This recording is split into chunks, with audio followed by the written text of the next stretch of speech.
여러분, 블랙록 하면 뭐가 떠오르시나요? 아마 월스트리트의 가장 거대한 자산운용사, 그 정도로 알고 계실 거예요. 그런데 만약 그게 이야기의 아주 작은 시작에 불과하다면요?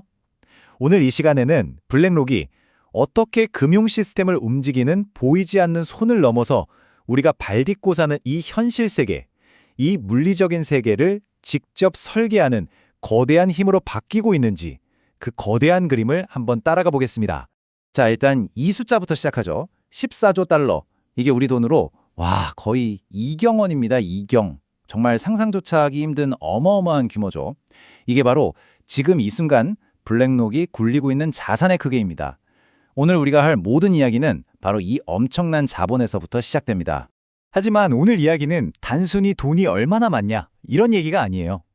이 거대한 자본이 어떻게 금융시장에 보이지 않는 컨트롤 타워에서 이제는 우리 삶에 꼭 필요한 공항, 데이터 센터, 에너지망을 직접 소유하는 말 그대로 실물 경제의 설계자로 움직이고 있는지 그 거대한 야망의 진짜 모습을 들여다볼 겁니다. 자, 그럼 먼저 블랙록이 어떻게 지금처럼 막강한 힘을 갖게 됐는지 그 기반부터 살펴봐야겠죠. 모든 비밀은 바로 금융의 운영체제라고 불리는 두 개의 핵심 시스템에 있습니다. 첫 번째가 바로 알라딘입니다. 이게 그냥 단순한 소프트웨어가 아니에요. 전 세계 수많은 금융 기관들이 투자를 결정할 때 의존하는 거대한 중앙 신경 시스템 같은 겁니다. 무려 21조 달러가 넘는 자산이 이 시스템을 거쳐서 분석된다는 건 사실상 전 세계 금융이 블랙록이 만든 규칙과 언어로 소통하고 움직인다는 거죠. 그리고 두 번째 축이 바로 아이쉐어즈입니다. 이건 아마 들어보신 분들 많을 거예요. 바로 ETF 브랜드죠. 2009년에 이걸 인수하면서 블랙록은 패시브 투자, 그러니까 시장 전체의 흐름을 따라가는 투자의 물줄기를 완전히 장악해버렸습니다. 돈이 어디로 흘러가야 할지 결정하는 거대한 댐의 수문을 손에 쥔 거나 마찬가지예요. 이걸 보면 딱 이해가 되실 거예요. 리스크를 분석하고 통제하는 두뇌, 알라딘, 그리고 실제 돈의 흐름을 만들어내는 혈관, 아이쉐어즈. 이 두 개가 합쳐져서 마치 우리 컴퓨터의 윈도우나 맥OS처럼 전 세계 자본이 작동하는 글로벌 캐피털 OS를 만들어낸 겁니다. 블랙록은 더 이상 시장의 참여자가 아니라 시장의 룰자치를 만드는 설계자가 된 거죠. 자, 이제부터가 진짜 흥미로운 부분입니다. 금융세계를 완벽하게 장악한 블랙록은 여기서 만족하지 않았어요. 이제 그들의 시선은 모니터 안의 숫자를 넘어서 우리가 딛고 서 있는 바로 이 현실 세계, 실물 자산으로 향하기 시작합니다. 이게 그냥 추측이 아닙니다. 이 문장, 블랙록이 전 세계 투자자들에게 보낸 공식 편지에 들어있는 내용이에요. 아주 명확하게 선언을 해버렸죠. 앞으로 20년의 미래는 인프라에 있다. 이건 블랙록의 아주 철저하게 계획된 그리고 대담한 장기 전략의 선언문인 셈입니다. 그리고 이게 그냥 말이 아니라 구체적인 숫자로 딱 나옵니다. 이 차트 한번 보세요. 그들이 제시하는 새로운 투자 황금 비율, 주식 50, 채권 30, 그리고 바로 여기 이 강조된 20%가 실물 자산입니다. 왜 갑자기 이런 엄청난 변화가 일어났을까요? 간단합니다.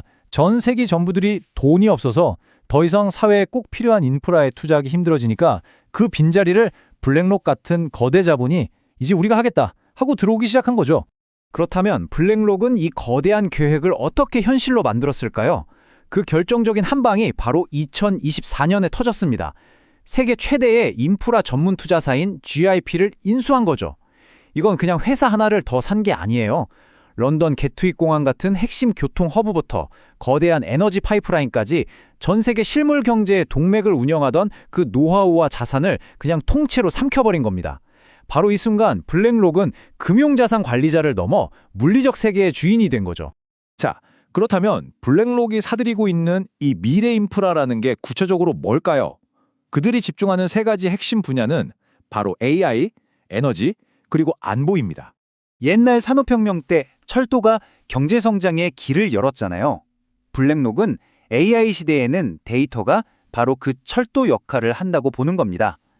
그래서 데이터 센터를 21세기의 새로운 철도라고 부르는 이유가 바로 그거예요.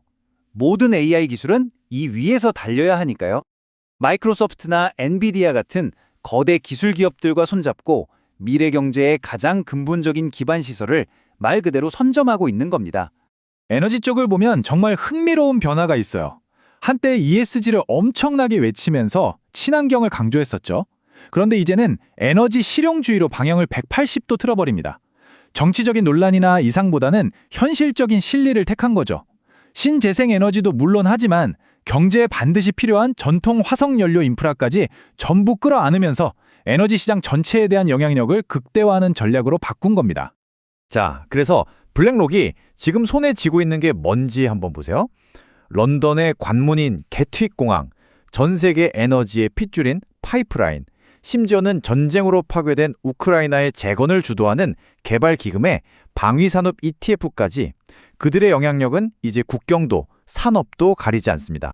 지금까지 블랙록이 금융과 실물 세계를 어떻게 장악해왔는지 봤습니다. 그런데 그들의 야망은 여기서 끝나지 않아요. 이제는 이 두 세계를 기술로 완전히 하나로 묶으려는 어쩌면 마지막 단계, 최종 그림을 그리고 있습니다. 그 마지막 퍼즐 조각이 바로 자산 토크나입니다. 블랙록의 BUIDL 펀드가 그 신호탄이고요. 아주 쉽게 말하면 우리가 가진 아파트 등기부등본이나 주식 증서 같은 현실의 모든 자산 소유권을 블록체인 위에 지워지지 않게 기록되는 디지털 증표, 즉 토큰으로 만드는 거예요. 자, 그렇게 되면 어떻게 될까요?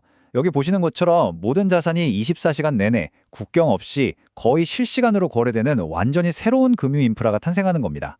그리고 그 새로운 질서의 한 가운데에 바로 블랙록이 서려고 하는 거죠. 오늘 우리는 블랙록이 단순한 금융회사를 넘어 어떻게 현실 세계의 설계자로 진화하고 있는지 그 거대한 흐름을 살펴봤습니다. 이 모든 변화의 끝에서 우리는 이런 질문을 던질 수밖에 없습니다. 이렇게 하나의 거대한 민간 기업이 전 세계의 인프라와 자본 흐름을 좌우하는 세상, 과연 이게 모든 것이 매끄럽고 효율적으로 움직이는 유토피아일까요? 아니면 소수에게 모든 권력이 집중되는 디스토피아의 시작일까요? 그 판단은 결국 우리 모두의 몫입니다.